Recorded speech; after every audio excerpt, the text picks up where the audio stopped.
Talumpati para sa mga nangangarap. Kapwa Pilipino, mga kabataan at mga nangangarap, magandang araw sa inyong lahat.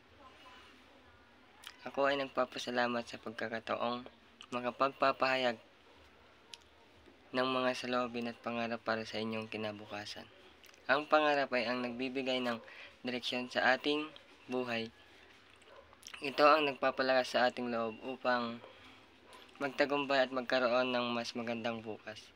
Ang pangarap ay ang simula ng lahat ng magagandang bagay, kaya naman mahalaga na tayo ay magkaroon ng malinaw na pangarap at hadikain. Ngunit, ang pag-abot ng pangarap ay hindi madali. May mga hamon at pagsubok na kailangang harapin.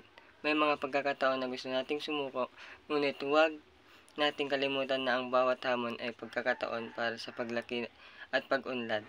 Ang bawat pagkakamali, aralin magagamit sa pag-abot ng ating mga pangarap. Kaya naman, mahalaga ang pagtitiyaga at magpupunyagi. Ang mga nangangarap ay kailangan magkaroon ng disiplina, determinasyon at pagiging matatag.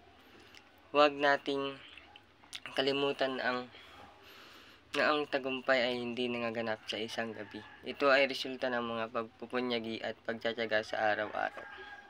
Sa huli, ang pangarap ay nagbibigay ng saysay sa ating buhay. Kaya naman, huwag nating sayangin ang bawat pagkakataon upang abutin ang ating mga pangarap. Magpatuloy tayo sa pagpupunyagi, pagtitiyaga at pagiging matatag. Ang kinabukasan ay nasa ating mga kamay. Maraming salamat po. Yan lang po, sir.